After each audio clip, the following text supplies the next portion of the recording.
where do people come from? What's their experience? How do they communicate? Because we're, especially in VFX or animation, it's so diverse that we all communicate a little bit different, because someone from this part of the world might perceive certain things this way or that way. And so it's really important to make sure we have really good communication, that they understand, this is our goal, very clear. And also transparency for me is really important. This is our goal. These are the challenges. This is the amount of time we have. This is our budget. The more you invest and involve people, the more they will actually make sure and take responsibility that what you set out to do will actually come true. You are listening to the 21 Artist Show, a podcast that inspires creatives to make meaningful content to pursue their passions.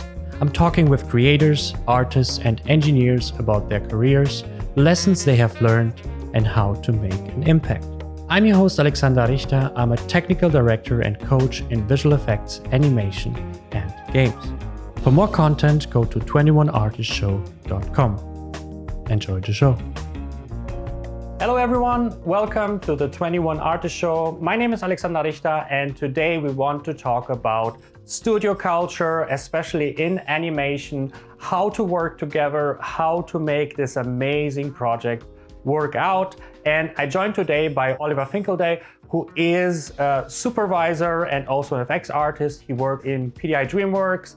He worked in Skydance and Rise, on Kung Fu Panda, How to Train Your Dragon, and many, many more. Thank you for joining us today. Thank you for having me. What we want to look into is a little bit your career, because you have such a kind of tapestry of experience. You worked at different places, at big blockbuster projects, especially in animation mostly. Where was your favorite experience, and why did you think that was like a great place or environment to work in? That's of course a tough question, because I've worked at quite a few places and they've all been awesome. But I would say the one that had the biggest impact on me was the first animation studio I worked for at PDI DreamWorks and then DreamWorks. Just because how welcoming the studio was, the culture itself, and then of course the amazing people I got to work with. We had Carl Rosendale. He was very, very early in this podcast, and it was also one of the first thing I've ever heard in my life of company culture. So he mentioned that. He did actually a seminar at the Film Academy. That's where we connected, and then I invited him to the podcast. And it was really, really interesting to hear about company culture. I think nowadays it's more common to talk about it. It's like mental health. We have something that we didn't focus on. Obviously, it was always a thing, but it was rarely like talked about. And I think nowadays it's more common to talk about it, but he made it a point to have company culture in PDI, for example. What was your experience working at PDI that really kind of impressed you, that made you kind of say, oh, this is a place where want to give 100%, where I love to work with the people? What was it specifically that made this kind of work very well and you felt like part of a team basically? It's an interesting question, because when I started animation, or PDI was more or less kind of the first company I worked for. So I really didn't have any idea or comparison of, how different companies can work. So that was kind of the bar I had when I started. People were just incredibly welcoming, you're part of the team. We want you to be here. I mean, just, the interviewing process was just incredible. First, I had a phone interview. I mean, that was back in 2003. It's a while ago. There was no Zoom or something at that time, basically. No, especially when you interview for animation, doing it on the phone is a little bit more complicated, because it's an artistic thing. You're talking about art. And then they basically said, we really like you. We want you to come over for a week. So they flew me over to San Francisco. I stayed there for a week. I did more interviews, and because they wanted to make sure that, if I come to San Francisco, that this is really a place where I feel comfortable. And that was just, incredible. I was I think I was 22 or 23 back then. And so for me, that was just the first thing where I'm and I hadn't been to California before. I had been to New York, but not to California. So all I knew was what I saw from movies.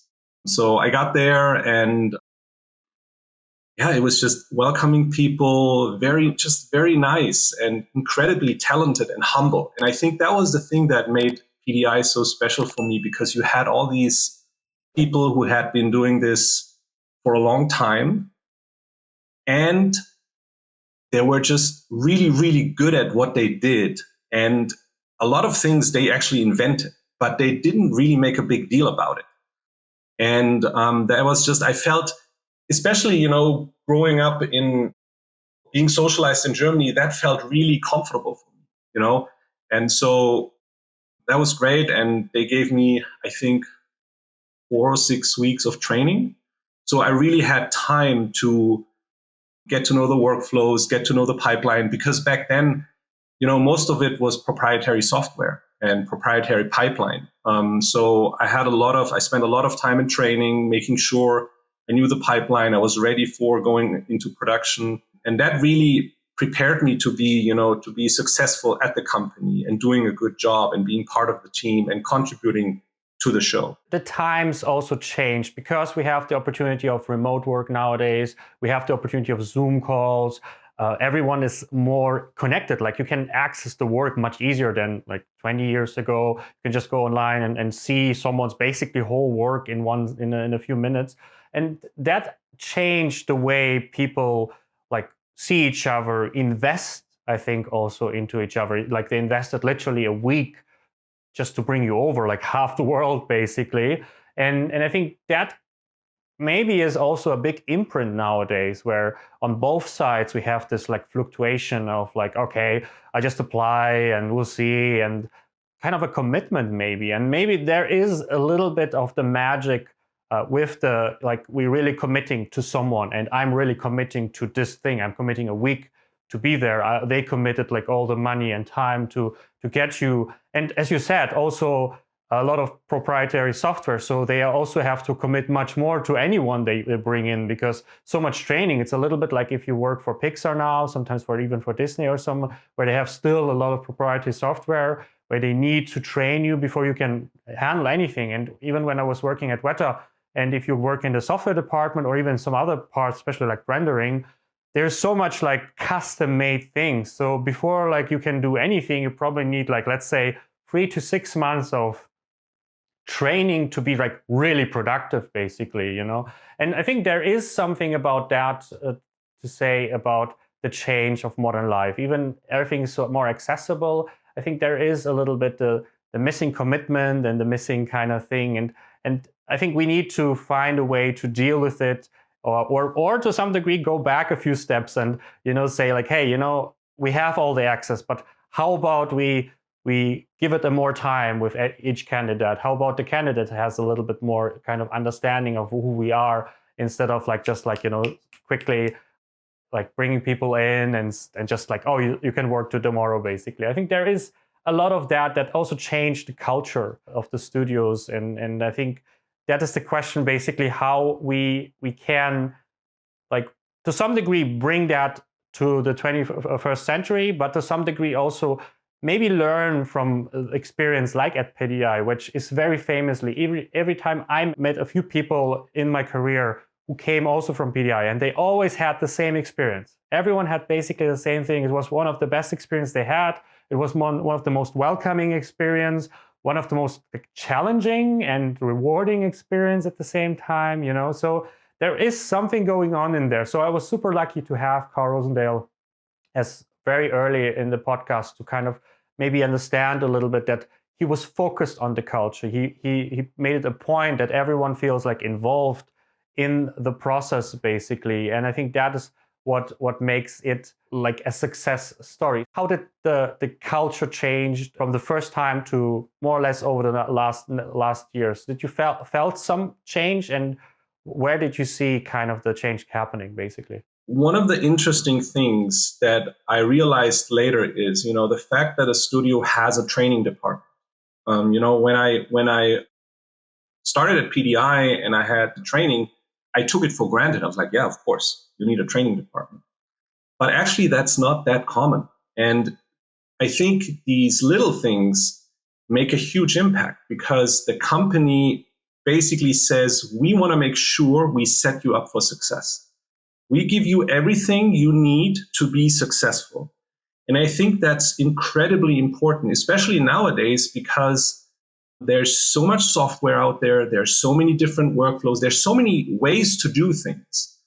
And I think there's a huge difference than, saying, hey, here's a wiki page, read it. Let me know if you have any questions. Or if you actually sit down with someone and they walk you through the process, they make sure you understand the processes. Because if you're successful, then of course the team is successful and the company is more successful. And I think that's incredibly important. And I think later in my career, I saw that was not the case everywhere, that you had a training department. And of course, it depends on the size of the company, whether it makes sense, if there's a return of investment, of course. But I think, if a company reaches or a studio reaches a certain size, a training department is incredibly important, because it makes sure your pipeline evolves. Because when new people come in, they bring in knowledge, and they might actually come back and say, here's a new idea. Why don't we do it this way? And that, travels through all the channels. And that way also that company can improve. So I think training departments is incredibly, and documentation is incredibly important. I think the change that we also mentioned, the proprietary software and similar things, the feeling probably nowadays is, besides like saving costs, is a little bit like, oh, the people know that. Oh, we use Houdini. Like, it's a thing everyone can have access in, everyone can watch tutorials and masterclasses. So like, they know it. So we don't need to train them. Yes, there is some kind of pipeline training a little bit, like where to click maybe, or how to publish. But usually it's mostly like a day or two where you get set down, IT reaches out, gives you a login, you have a little bit of a day, you have maybe an onboarding wiki where you read how things going. And then basically you jump in your second, third, fourth day. And because it is kind of expected that, because the software is widely available, that everyone knows it. And now, obviously, if you are an FX artist, for example, you should know Houdini. If you're an animator, you should probably know Maya or something. But there's still a lot of like details in, like, not only like skill and the way the company handles, like the way they animate, the way they do effects. And I don't mean only the pipeline way, the kind of the approach of how they think and understand things, how they process, how they communicate with each other. And I think that gets lost in a modern time of like, everyone has access to the software, and to some degree, you don't feel the need to create things anymore. I think you mentioned that with PDI, that they need to create a lot of things from scratch. So you feel like owning everything basically, while now it's more like service, more like producing or mostly on that level. And I think that is also a little bit the mindset shift, like from before to now, basically. While you go through the training, little things that you're not aware of get already communicated. For example, communication. How do we communicate at this company? How do we process certain things? If there's an issue, do you call? Do you submit a ticket? Do you go to someone? Who are you going to call? Super interesting. And these things, they happen, you're not really aware of this when you join the company. And I was certainly not aware when I joined PDI that, all these things basically happen while you go through training and kind of mold you to do things a certain way, basically within the company culture. And I remember, my first supervisor at PDI had a huge impact on me, because he basically was incredibly good at communication and was always there when there were issues. And that's what I really loved in this culture, is that there are no stupid questions. If I think nowadays people are very hesitant to ask questions because they're afraid, is this a stupid question, or should I know this? There, people always took the time to explain to you, well, this is the way, this is why we do it this way, because we learned that this way is actually can work too, but it's not the best way for us to do things. So I think understanding why things are done a certain way is very important. And yeah, I mean, it's funny when I meet, it's the same thing that you mentioned, when when I talk to friends, I just call them friends because we've been working for a long time together at DreamWorks, at PDI and DreamWorks, that we all always say, like, you know, how did they do it? Like, that you created such an incredible place. And my hope is, that I, with this time, and I think a lot of people who worked at PDI took this also to other places and hopefully, had an impact there too. So how did they do it? That's a good question. Do you have an answer for that? That's a good question. We have a meetup every 3 months. Like, it's a few friends of mine, where we just talk about, how is the industry. And some of them are still, they're still at DreamWorks. We have clues, but I think a lot of things happen also accidentally, where you have certain people who just create a really good team. And then basically that trickles down. And I think whether it's explicitly or implicitly, it has to basically start at the top and then it trickles down. Mm. If the management of the company only preaches or only says certain things, but they actually don't put it into action, I don't think it actually trickles down. And I don't think the company will work the way you want it to work. And I think, at least my experience was both at PDI and DreamWorks, that what was said was really done. And that made a really big difference and put a lot of trust into the company. Yeah, I think that was also the thing that I noticed when I worked at Weta. And when even in the film academy, I think I had a little bit the similar experience, is this responsibility. The feeling of everyone takes responsibility for things, even for other people's problems the moment they're involved. So for example, if I ask you a question because there is something maybe you know about what I need to do or whatever, I felt always that people take some part of the responsibility for themselves, and they go a little bit, not everyone, but generally they go a little bit out of the way to answer the question as good as possible in terms of how it will help me. Not just, hey, here's the answer, but it's like they go like maybe the 4-step process of like, what's actually the problem that Alex wants to solve. So let me give exactly the information that will push him over the edge, basically. And I think that is something that I noticed with great environments. And again, I had it at Weta with a lot of people where I asked a question and I felt there was this kind of people really wanted for me to succeed, basically. And so it was really the responsibility, because when I worked in smaller companies and studios, I didn't felt it. Everyone was more like out for themselves. Obviously, there was still teamwork and stuff. It's not like, everyone was just pushing each other or whatever. But it was not the same level. It was more about, sometimes there were people who were like afraid of you take their position, kind of like about their role. Sometimes people who were just a little bit lazy. Sometimes people don't care about other people's problems. So they did like the minimum kind of, or they pushed, like the most common thing is pushing things away.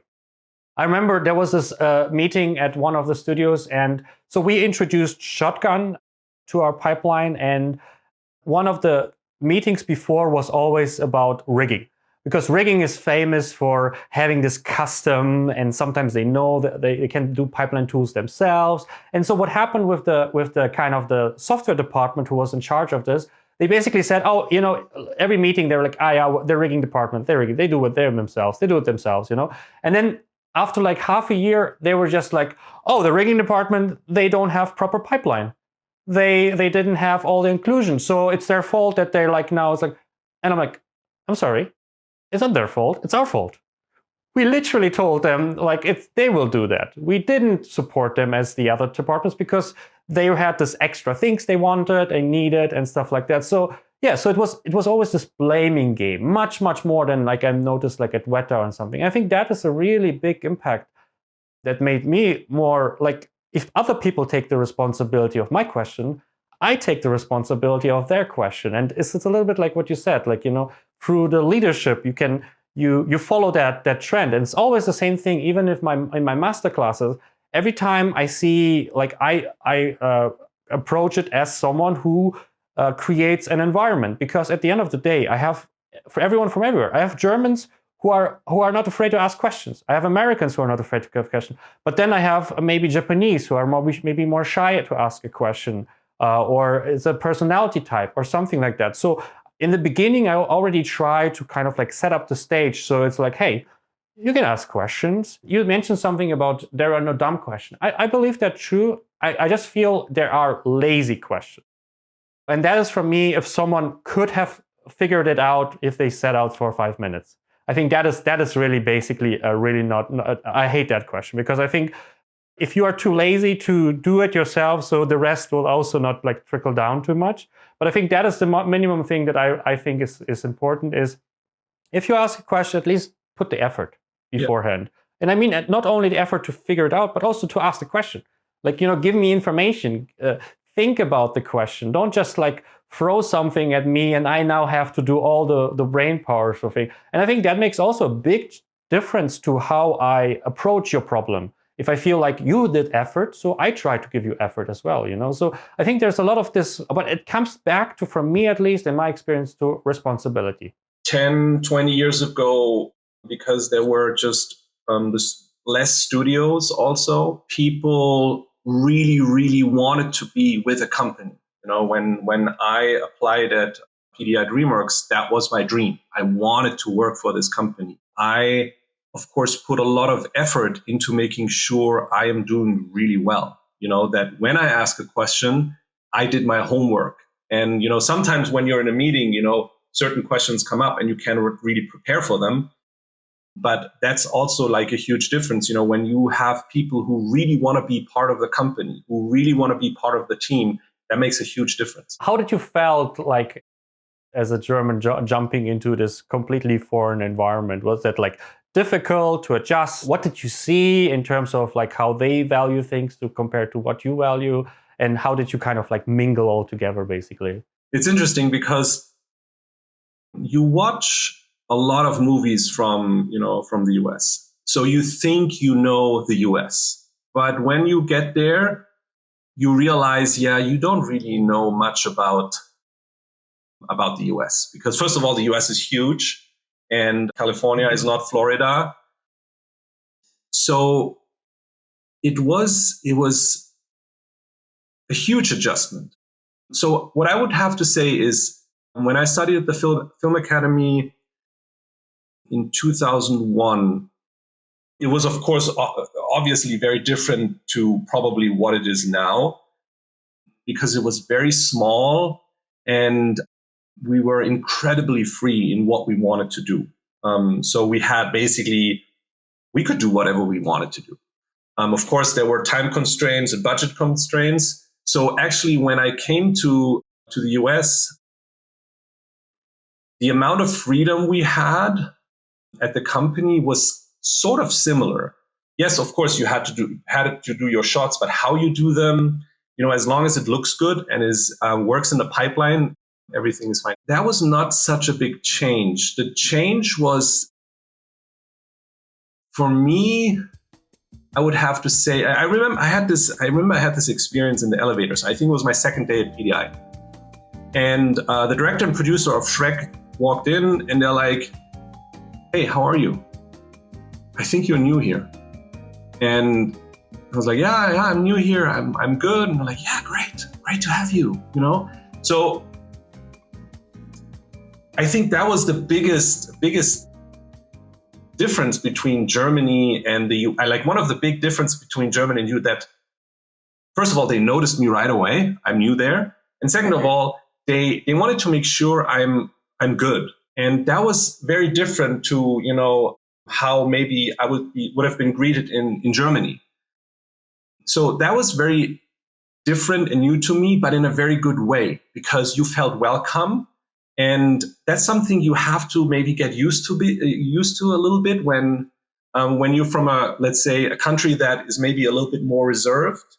And but you get used to it really quickly. The first 2 years in the US actually, or in San Francisco and LA, were pretty tough because I didn't know anyone.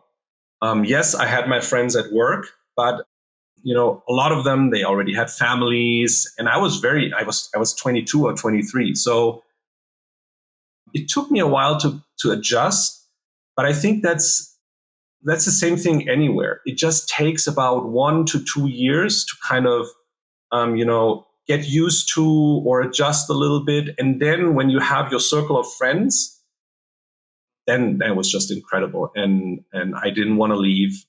And I didn't come back for almost 20 years. Yeah. I think that we have to definitely make a note here, basically an asterisk, because the Film Academy, I don't know how it was in 2001. I know how it was for me in like 2014, 15 when I was there. It's a very American style environment. Like you can feel like first name base. It's a very simple thing, which is not like if you go to a university, if you teach at a university, the first thing that I was told is, Mr. Richter, please call your students by their last name, and it was like, oh, that is weird. And that is already like a one small thing, but it's such an industry standard to call by the first name, but it's not standard in Germany as a professional environment. But also like the whole way of work and stuff is very much American inspired, for sure. I felt in the Film Academy. And the other thing, I had a similar situation actually, but nothing in professionally, because I'm currently here in Thailand, and I was in an elevator. And here in Thailand, if you're in an elevator, people just stand there and mostly looking at their phone. And I remember there was an American there, and then we were just we two were in the elevator, and he's like, it's so awkward. People don't talk in the elevator because that's where you make friends, And I'm as a German, I always thought like, it's normal. This is how you are. If you come into an elevator, you're surrounded by strangers. You don't randomly start talking to them, but it is the thing. So I can feel it totally, because it is exactly the experience. People make random friends in bars everywhere they are. It's a very American way of doing things. So I think that is a big difference. But also you feel, as you said, like you feel recognized.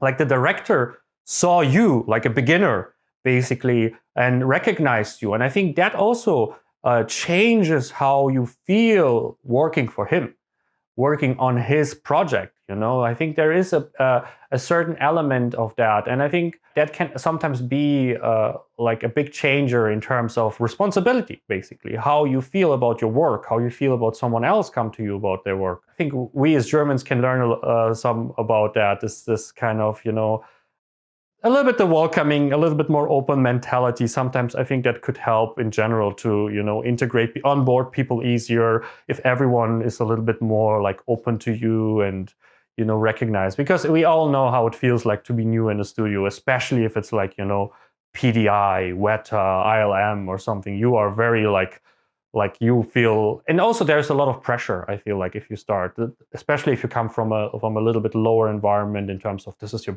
first big studio or whatever, you feel like this pressure of performance, like you need to be worth it of working there, worth it to work on this project. And I think that can sometimes be like overwhelming. I was basically socialized in US companies because right after I finished, I studied at the Film Academy. I moved to the US and worked only in US companies. So when I came back to Germany more or less a year ago, that was a very big adjustment for me, because it's basically the first time I'm working in a German company, even though I am German. So it's a big adjustment. I'm very happy to work for RISE because they make it very easy for me to adjust back into German culture, work, and so on. If you would go into a company and you're now more in a supervising role, more in the role where you are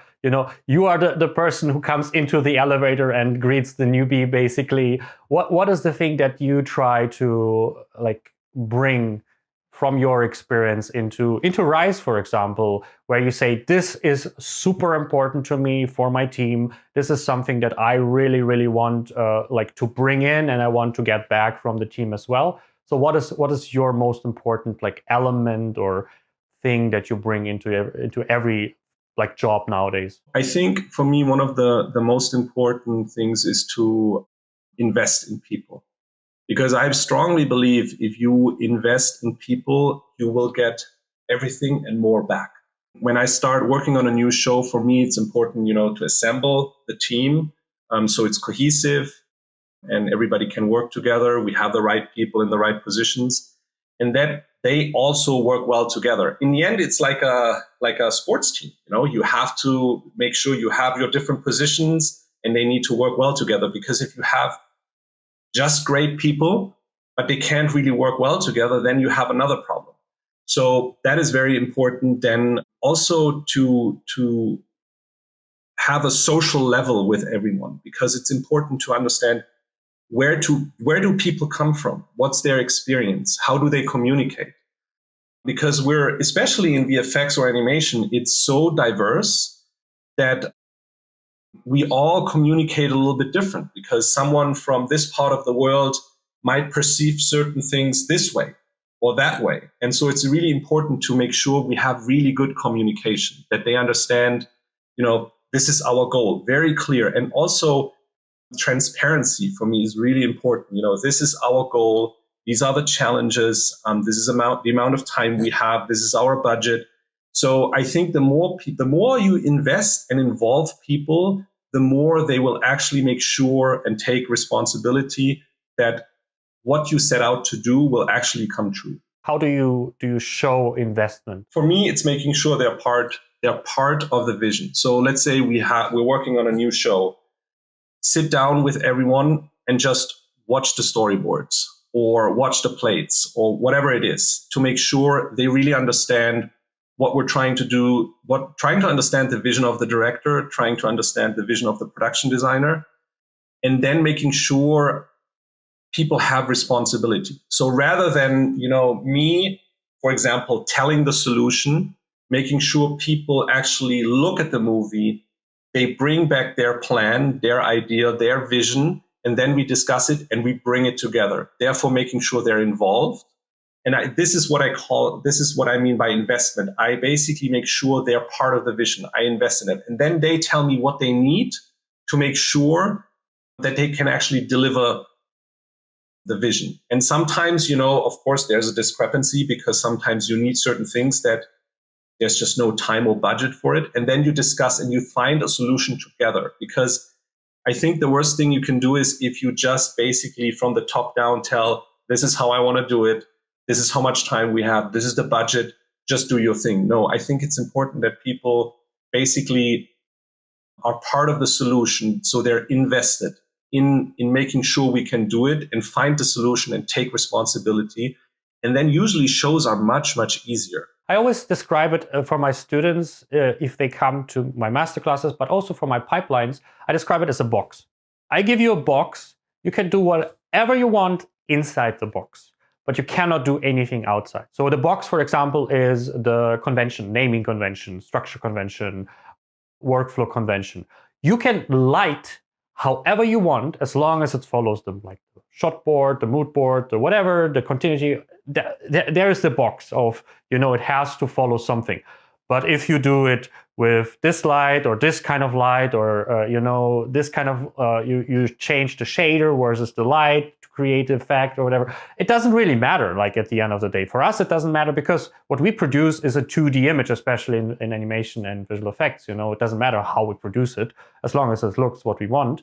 And so I think there is this two things that you always need. You need to give freedom, enough freedom, like, a box where they can move around. It's not just like, hey, you have to light, you have this 5 lights.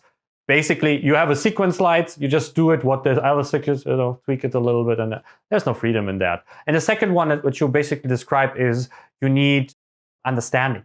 Like, you need to see the picture, not just the sequence or the shot. You need to see the movie. And sometimes that I think it's less in animation, but in VFX, it's very lost. Like, a lot of times people have no idea about the rest because of secrecy. Sometimes there's no time and money to, really, because it costs some time to, people need some hours to watch things, analyze things, talk about things. That costs budget, basically. And I think in visual effects, it's less likely to get to that point. And then people are a little bit blind. Like, I don't know, I'm making this shot and I understand the basics of the sequence and that's it. I don't know what's before or after. So I can just basically only focus on making this the prettiest shot ever, even though maybe it doesn't make sense at the end of the day to the rest of the movie.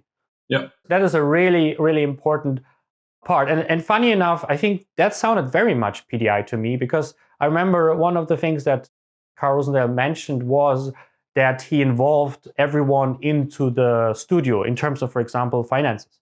Everyone understood where the studio is standing. So they had, I think, monthly meetings or something like that, where they explained what's the finances, how it's working, what's the next project, where do we invest, like in a render farm or artists. And so everyone felt like part of the process a little bit, like, and he mentioned also, like, he was very much about, you should not share that. And it didn't happen.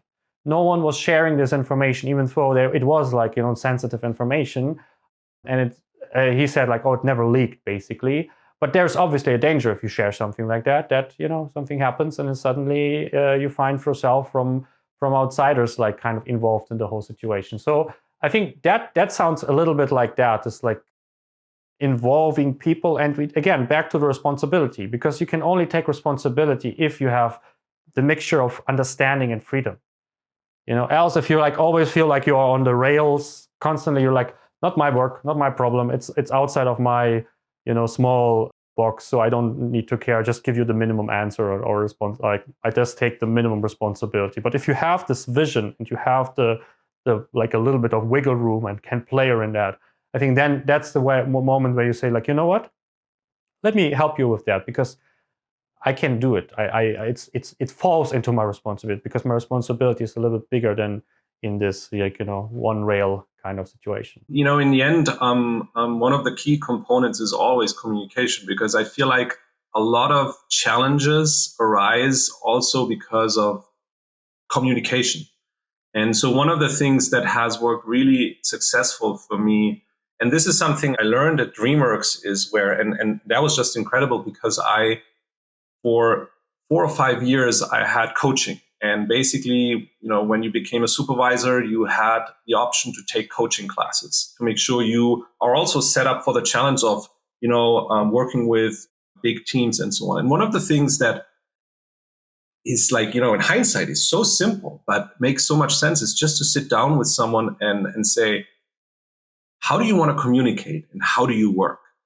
And this is not like a one-way street, it's a two-way street, where basically, I sit down with the artist and say, okay, this is how I would like to communicate, and this is how I would like to work.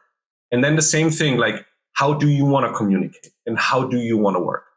And then find alignment. And one of the great one great example I have is on one of the shows, I had an artist who was incredible. He was incredibly fast. And every time he finished his workload, he came to my door and said, I'm done.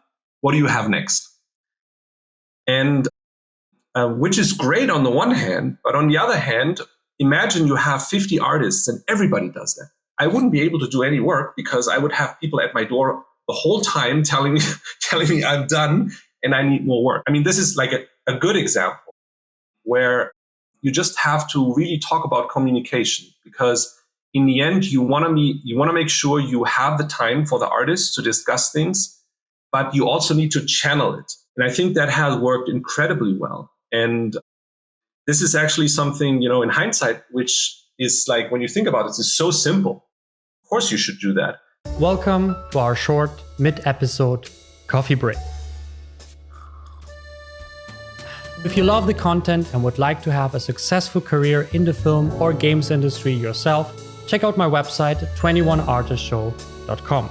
There you can find helpful articles, masterclasses, and coaching opportunities that help dozens of my students to bring their profession to the next level. That's all. Check out 21artistshow.com and share the podcast with cool people you know. Let's continue with the episode. There's also a little bit the question that I would like to jump on that a little bit, because we are in a time, and compared to, when you started basically Film Academy and PDI, compared to now, we are in a time where we put a lot of emphasis on individualism and diversity. It's a time of, everyone wants this buzzwords everywhere. The challenges is some of them you mentioned, but if you think about individualism, everyone wants to be unique. Everyone wants to be, have your attention, basically, for example. They want to do it their own way, maybe. They have maybe a certain workflow. And it basically clashes in collaboration, because you cannot do exactly. Pipeline is a very simple thing. Pipeline has no discussion. I'm very strict when it comes to pipeline, because there's nothing worse than individual pipelining. It is like, oh, I name it how I feel. I structure my scene how I want. And there is no discussion about it. And funny enough, most people accept that with a few exceptions. And I think there is a little bit the same thing in communication as well. You cannot be your own way and just decide to take things how you think and feel and how you need to communicate. And it includes also in terms of diversity, in terms of, your background. You come maybe from a culture where, as a German, I needed to learn to give more compliments, for example. It's something that I'm not used to. We are very famous for, there is a problem, we criticize the problem, we find a solution, and to some degree we take it like very lightly. It's like, okay, we focus there, and then we go. But if you talk to other cultures who are not familiar with that, like they feel insulted. They feel like, oh, you just criticize, and it's like it feels like I'm a failure, whatever I did. Like if you would criticize someone's lighting work and you would say, oh, this could be bluer, there could be more intensity, this would be here, there, and that's it. A lot of people will say like, oh, that was not good. So you hated what I did. And for us, oftentimes it's just, like, oh, it was like 80% there, and the last 20% you need to do this. But we don't say that. And we also often we forget to say, hey, that looks already like it's a good start, good draft. Now we can improve. And so sometimes you have this conflict between your background, like, you're maybe from a certain environment, culture, whatever, and the team that surrounds you. The people that kind of have to agree on a way of communicating. Like, can you just criticize and go with that? Or do you have to give a compliment?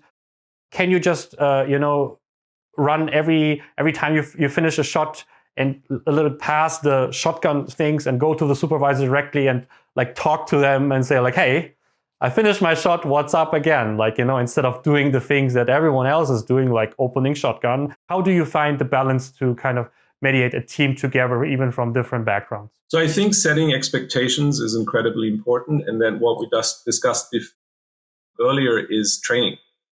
I think if you provide proper training and walk people through the pipeline, how things work and why it works a certain way, I think that already solves a lot of issues or challenges that might arise. And it's also different what kind of show you have. Like, let's say if you work on an animation movie, it's an ultra marathon.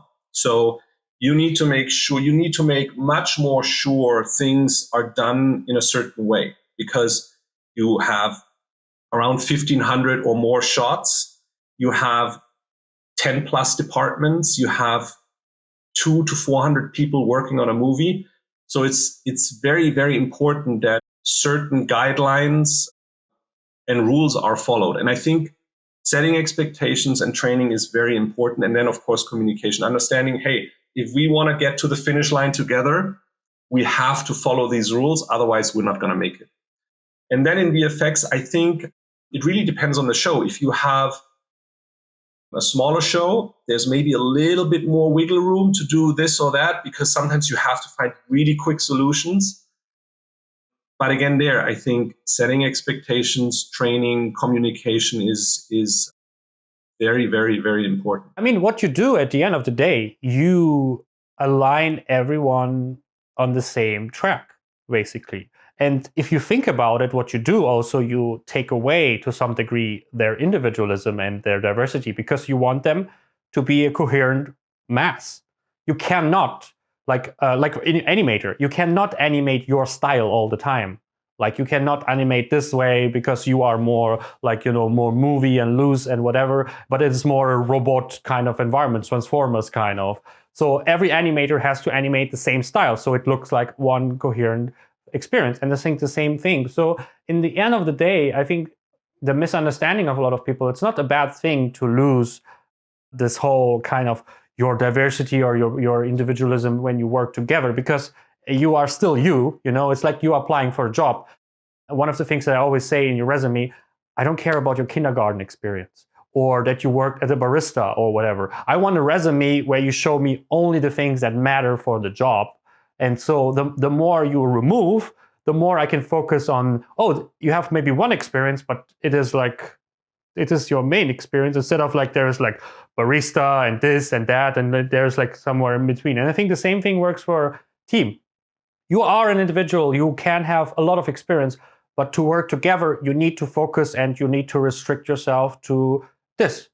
Maybe you're a musician also, or this, or you have a certain style or whatever. But to work together or to communicate together, you have to accept how, you know, the onboarding and the rules and the guidelines and the workflow. And I think, and then when you have the wiggle room, that's where you can shine your own personality. That's where you can bring your background, maybe of you do something else, or some of your culture gives you a deeper understanding of something that you do. I think that is where the mistake of nowadays conversation about diversity and individualism is.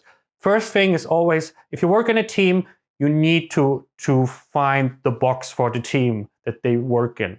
And some of them will feel more comfortable in it, and some of them will not feel as much comfortable because it's more outside. Like, for example, if you work in an American studio and you're not American, you need to adjust much more than an American has to do, basically. Because, you know, as a German, for example, you have to like, okay, how do I ask questions? What happens if there is a problem? How do I criticize someone, basically? You cannot just say like, oh, that's how we do it in Germany, let's go. Or that's how I do it at home, let's go. You know, independent of where you are. You have to say like, okay, how do you criticize in PDI? If I have feedback for someone, how do I do that? If I have a question, how do I do that? And I think that is a little bit the thing. And I think you described it perfectly. It's about setting the stage. And transparency, like, just because we talked about transparency before, and what I felt, not always, but most of the time works. If you talk with an artist about what do you like to do and what are you really good at, because they're two separate things. And if I take, for example, animators as an example, you have animators who can do anything. And then you have animators who are really good at emotional scenes. And then you have animators who are really good at action. But sometimes you have this scenario where you need an animator to do an action scene, but that animator would really like to do more emotional scenes. So I think transparency there is incredibly important, where you have the conversation and say, you know, we really need you to do those action scenes because you're incredibly good at it. And when we have time, we make sure you get emotional scenes. So it's making sure to be transparent, to set expectations, and have a conversation about it, rather than just not talking about it. And then an artist maybe gets disgruntled because they don't get the scenes they want to do. So I think that's very important. It has worked most of the time really, really well for me, because in the end, I think if people are involved and understand why we need certain things to get to the finish line, I think people are much more willing to do, for example, work that is maybe not as interesting, but is incredibly important to finish the project. And therefore, I think it's also important to talk about, for example, reviews with people, you know, just to know, what am I good at and what do I need to still work on? And I think at least at the studios in the US that I worked at, we always had reviews. And for me, this was really important because I wanted to be a better artist. I need to know what to work on. And I think I haven't seen it so far in Germany in terms of reviews, but I think they're incredibly important, because how else do you know what you need to work on? They have to be a little bit like, you know, not too formal. They have to be a little bit more open. Like the reviews, because you can do reviews literally like, you know, a spread of sheet, like a sheet, and like, and then be like that. I think it's nice if it's has a little bit of a therapeutic kind of conversation thing of like, hey, how you feel about your last year, and you know what was good about you, what you didn't like, or what you didn't like about yourself when you like where you work or whatever it is, like, you know, where you can be a little bit more open without the fear of, you know, repercussion and stuff like that. I think, but also I noticed it even with myself sometimes in the beginning, and I needed to kind of move myself a little bit out of. There is an expectation, because I'm a generation after you a little bit in the animation and visual effects. I noticed there's an expectation of getting my things. like, as you said, my preferred stuff. Like, I want to work on the shows that I'm interested on. I want to work on the shots that I'm interested in, not on the boring stuff. And sometimes I think there is a little bit of an overwhelming expectation that the supervisor has to cater to you all the time as much as possible because you want to feel good about the work, because sometimes, underpaid, overworked, whatever. So you at least want the cool shots, the cool projects, But at the same time, as much as it's important, as you said, I think there is a little bit of this, it's still a job element. I think that it should be a little bit in the weight of like, you decided to do this job, there will be stuff that you don't like. And as long as, I think, as you said, you communicate what you like, that you want to be part of a project or a certain sequence or whatever, as long as you communicated that and you feel the other person is trying their best to make that work and you communicated both of that, then, and if it doesn't work, it doesn't work. As long as you understand that there is certain limits also for the other group, they cannot cater to you all the time, but they try their best. And that's very important, you communicated it. Because I saw so often people get disgruntled because didn't get a promotion, even though they felt they deserve it, but they kind of didn't really show it. They didn't talk about it as much. Everyone knew, like in the lower scale, but not particularly maybe everyone who are a decision maker knew about it. And I think there is a lot of problems coming from the non-communication, the expectation of people knowing you, knowing what your worth is, knowing what you want and stuff like that. And I think there is a little bit of that, what you said, basically communicate your desires, communicate what you actually want. And then the other person has at least a chance to get you there. If you feel like you get underpaid, you get the boring shots, you are a lead, but you don't have the lead role, because I saw that, for example. You basically do the lead job, you do the extra work, you supervise a lot of people, but you are not having the lead title. Then maybe you should go out and say, hey, I'm doing this. What about like a promotion, or how do you guys think of moving forward, basically? And I think there is a lot of problems could be solved by, being more about like talking about your wishes and your expectations and what you would like to do. So the other person has the chance to even give you the work that you enjoy, probably, if possible. Bigger studios usually have a department manager. And what they do is they make sure they really know each artist and what their career path could be, what they would like to achieve and what the studio wants for them. And I think that's incredibly important, because in the end, you want to know what are the aspirations of an artist and what is it that the studio wants, for example, from the artist. And when they align, that's the best. And when they don't align, then at least you can have a discussion about it and see, hey, we're in this position right now. We can offer this. And then if the artist is not happy with it, then at least it was discussed and people can make a choice. But I think if it's not discussed and it's these things that you just don't know where you are and you don't know what you're good at or not good at, and then I think that can be a problem for both the artist and the company, because then both don't get what they need. What do you do if you have a situation where, an artist doesn't fit in, like for some reasons, like either their communication is not well, or you just have this constant like tension and conflict, and something is just not going right. It just does feel like that. What is your first step to do when you get to the point where he's like, okay, like now it's becoming more critical here, like that's so. And I'm pretty sure it happens. I don't think it's something that's super unique, but yeah, independent of how good your onboarding is, independent of how good you're setting the stage, there will be always, over a period of time, someone who has like a problem to integrate. Maybe not even on their own fault, just problem of different personalities or mindset or whatever. So what's your how do you approach this kind of situations? We have to start much earlier. If I interview an artist and I hire that person, then it's also on me, because I felt this is the right person for the team.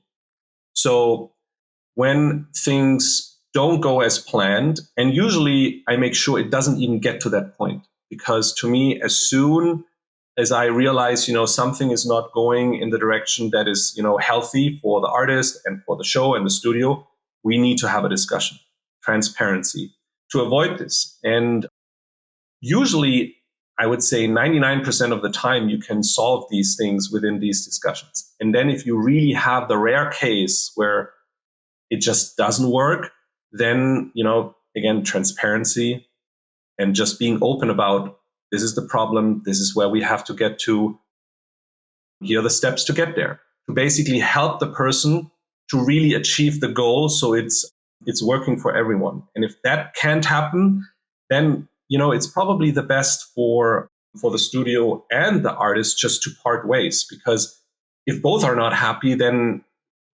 that's not good for anyone. 99% sounds like a very high achieving number. I don't think most people will have that number of as you have a problem with someone, you talk without, and it's 99%. So it means basically most of your success on that scale comes from the hiring process. I don't think you will get 99% of people to just agree through a conversation. It's very you have to be Jedi mind trick kind of you are now in the team, because again, discussions are important, but in my experience, one discussion doesn't do the trick usually as often, because there's, sometimes just a mindset. Someone is for example, someone is just stressed from their own expectations.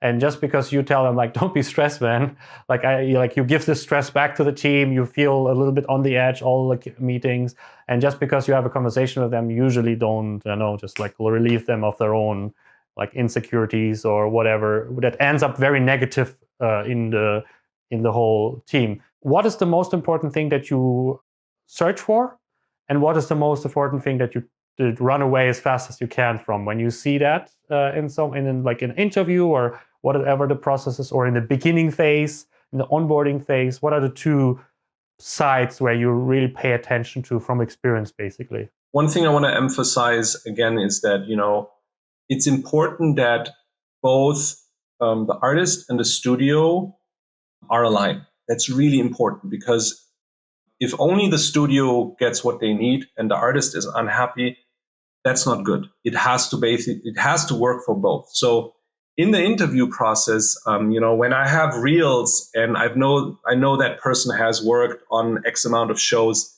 the interview is less about, the work, because the artist has already shown that that the work can be done. It's really about who they are, how they want to work. And I've done hundreds and hundreds of interviews, and you have a feeling of, is this the right fit for the show? Is this the right fit for the studio? And again, it's important that it's good for both people, because if you have an artist that is not happy or miserable, the worst case is that they're just miserable, you're not going to get what you need. And the artist is just not going to get what he or she needs. So in the end, it's really important to in the interview process to find out, is this the right person for the show? Does that person really want to work, on this show? Or if they don't know the show, at the studio, what do they want? Just to make sure we're all aligned. And then,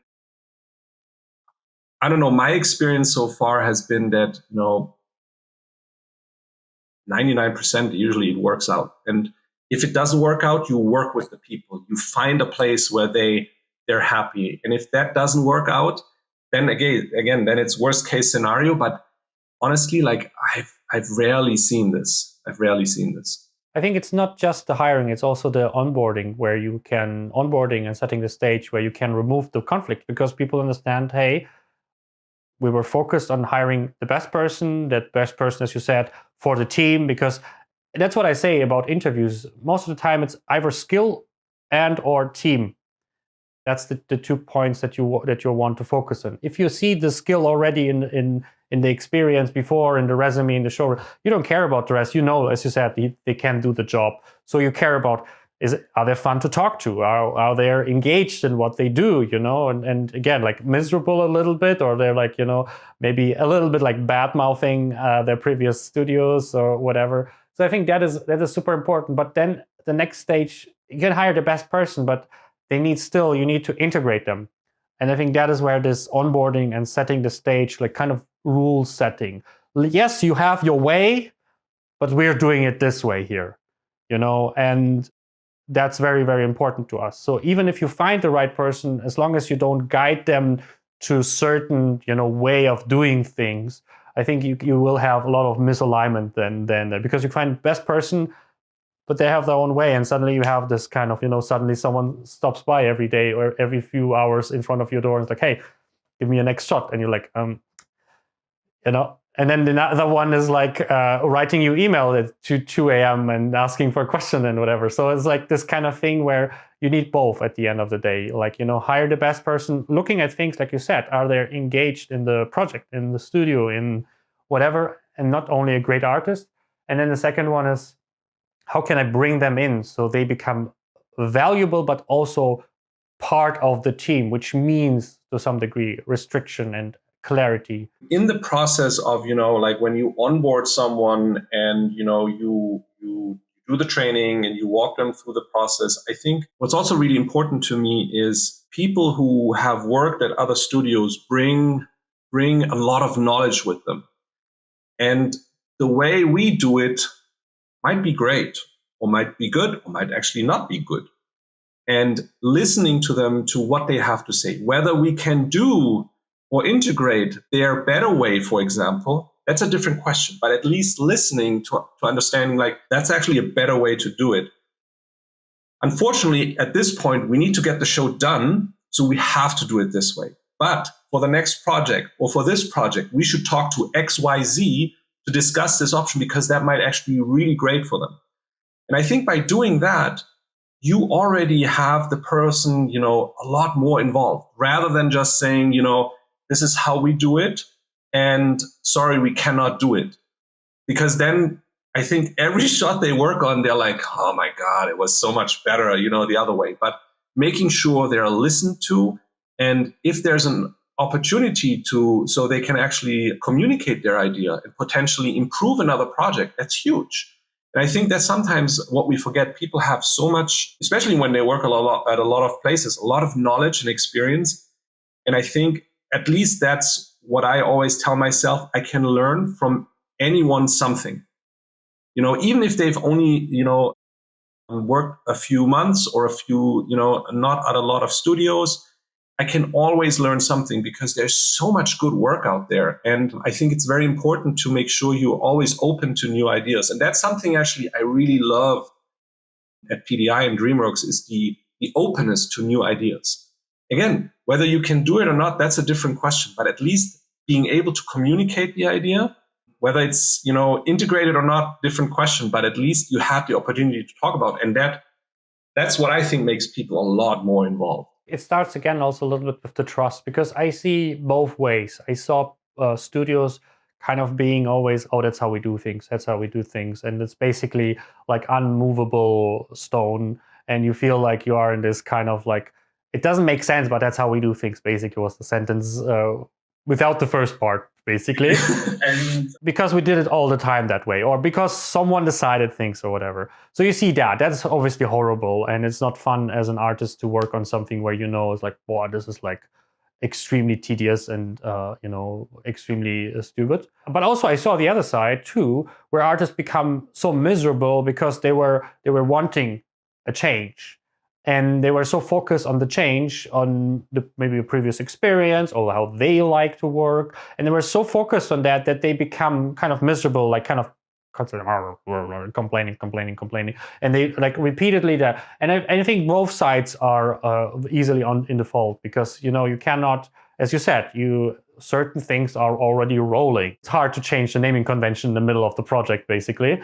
For example, even though maybe there is no better one. And at the same time, there is certain things an artist doesn't understand. Yes, maybe the decision looks not great, maybe just for this department, but overall for the whole project, it's better than every other decision you make. Suddenly, like, yeah, there's maybe some faults in this decision, but overall it makes sense, or whatever. Like, thousands of reasons why. So I think there needs to be this trust of, if the supervisor decides to, like, hears me out, and still decides to go with that, there is a good reason for that. Let's say it this way.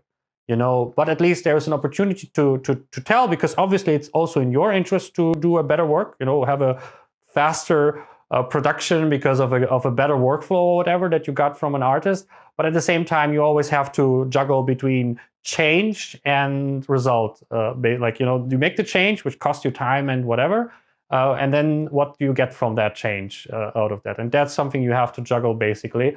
And I think there has to be this trust that if they don't accept my change, then there is consideration. And if there's consideration, then that's everything I can ask for, basically. And I think that's for both sides at the end of the day. I consider your ideas because I want to make things better for you and for myself.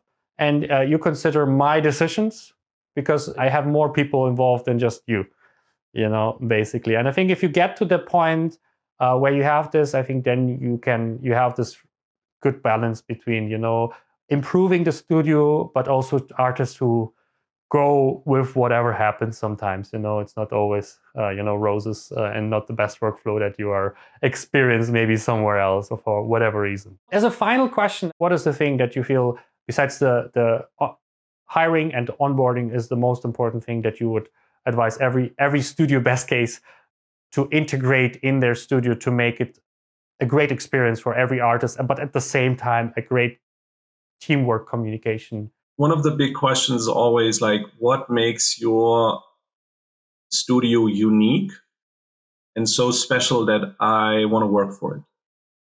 And then do you actually embody what you say and you actually do it? I think those are two very, very important things to me, because working for a company that shares the same values and works on projects that are really interesting are important. So as someone who owns a studio, I think it's very important to make sure to show people like, why are we the ones that you should work for? Why are we unique? Why are we special? And what do we have to offer in return for your amazing work that you want to work here, that you're happy?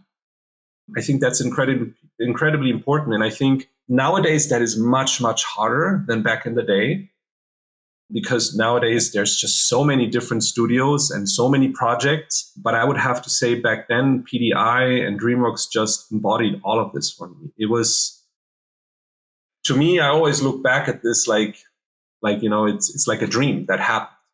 And sometimes I have to kind of pinch myself and say, yeah, this actually happened. This was true. And a lot of people who worked there had exactly the same experience. So I think nowadays it's even more important to look at companies who've done really, really well and have created environments and a culture that people want to work for, and learn from this and try to recreate this or find new ways, because we always evolve to create an environment like this. And it's incredibly difficult. And sometimes, certain people have to meet to make this happen. But yeah, I think those are the two things. What makes you special, unique, and do you actually embody what you say? Especially nowadays, where, as you said, there's so many studios, and also you don't have the proprietary anymore. You don't have this you use Houdini or Maya like every other studio. You lose the same plugins, you lose the software. There's also comes with that. I think there's less of time to develop your individualism, because you are just basically, you can found a studio tomorrow and jump in as a service. And I think that is also the big difference to before, where you literally had to bring it up from the ground, and you had enough time, a little bit what we discussed in the beginning. You had more time and focus on these things because you needed to do them. Like if you hire someone like in PDI, you had this 1 week, you had to fly someone over, and it was much more investment, but also more time to mingle and understand each other and to see if it really works. Where nowadays everything is much quicker, and I think that it's easy to lose that part extremely. Where we're a studio making animation films. We are focused on animals. And this is the logo. Yeah. Basically. And so I think it's much harder nowadays to like in terms of time and, you know, individualism in terms of like the studio itself and figuring out what is the studio actually about, where you sometimes just need to make money. You know, you cannot say like, oh, we are for like PDI, for example, we want animation films. That's the only thing we want to do. And then suddenly there is some visual effects commercial suddenly, and you're like, we need to, you know, we need to take some projects. So suddenly shifting away from what you actually want to represent. So I think there is a lot of like challenges. But yeah, I think there is something there where people maybe don't think enough about that. Whereas like, if we want to have the best people, why should they come to us instead of ILM, you know, or DreamWorks, Pixar, or Disney, or something like that? You know, what is the uniqueness of our studio that we also find the best people, you know, because of certain elements that they maybe not find in the big studios or not find in the other studios, basically. And again, it goes back to transparency. I think if you have to do, you know, the third or fourth installment of a successful franchise, and you're transparent about it, because let's say it's important that you have enough work for everyone, then people understand. You know, they understand, okay, we have to do a third one or a fourth one, and because it's important for the company. And I think if you're transparent about it, people will understand. And that doesn't mean it's you know, it's not a good movie. Not at all. It's just sometimes you have to make these choices. And then also, you know, in terms of one thing I think we often forget, especially because the industry has become a lot more fast-paced, is at the core, we want to create art.